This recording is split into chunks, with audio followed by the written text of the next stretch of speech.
Bila je brezoblična popolnost, ko je vesolje rojeno. Popoln mir, praznina, samota, nespremenjenost, neskončnost in vseprisotnost. To je mati vesolja. Ker ne najdem pravega imena, jo bom klical Tao.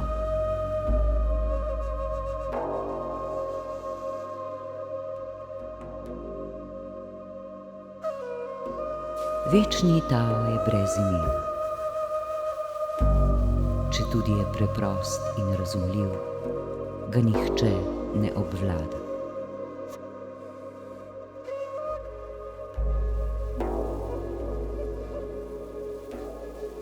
Če bi ga kralji in knezi obvladali, bi delovalo na tisoče stvari v skladu z njim.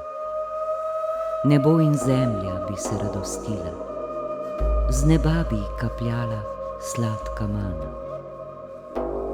Vsi bi živeli v skladju, ne zaradi uradnih navodil,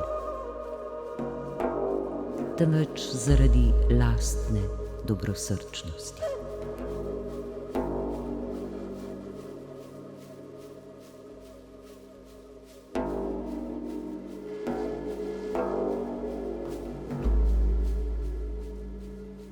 Kadar pa se celota deli, ti deli potrebujejo imena.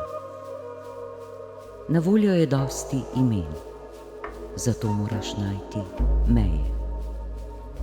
Vedeti moraš, kdaj so razlogi za omejitve, da se izogneš nevarnosti.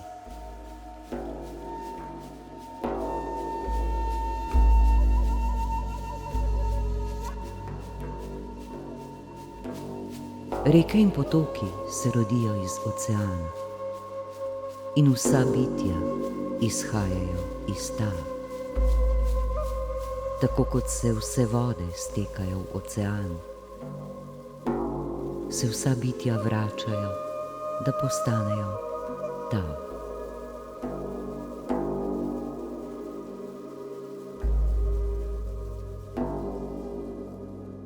Največja dobrota je kot voda. Brez truda oskrbuje vse. Kljub zaprekam najde pot v nižino, zato je kot Tao.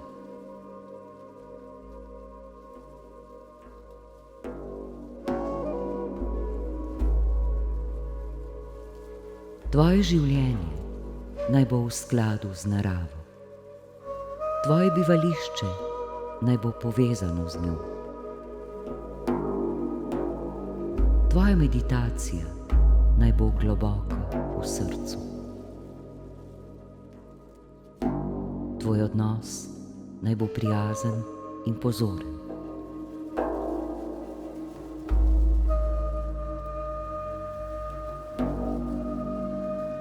Bodi mož besede. Ravnaj z vsemi enako. Najdi si čas za pravi trenutek.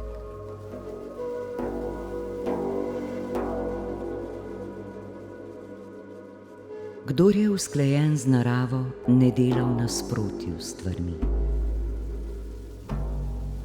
Vedno je v tem trenutku in pozna resnico delovanja.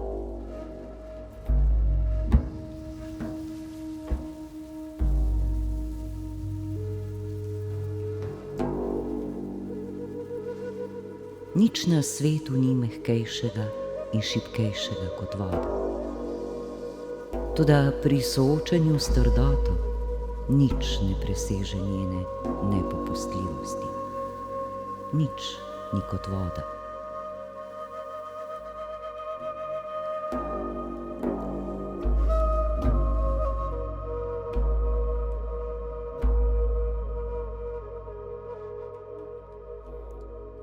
Šibko prevlada nad močnim, mehkoba prekaša trdoto. Na vsem svetu ni nikogar, ki tega ne bi vedel pa vendar tega nihče ne zna uporabiti.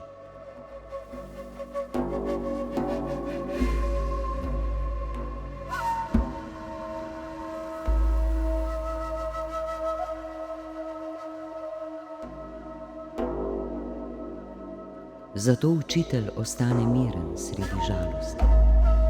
Zlo nima vstopa v njegovo srce. Ker se je odrekel pomoči, je ljudem v največjo pomoč.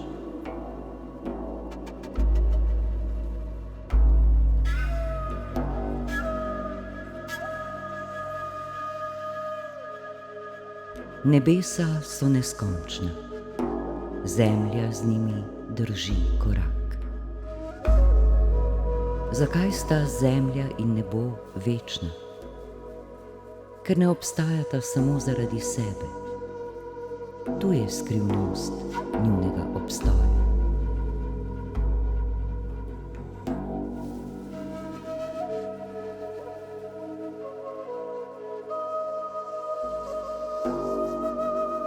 Prav zato se modrec postavi na zadnje mesto in konča pred drugimi. Ostaja večna priča življenja.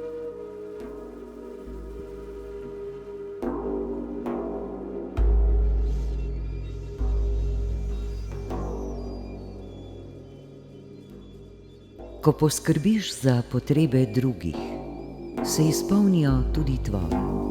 Z nesebičnim delovanjem človek izkusi izpolnitev.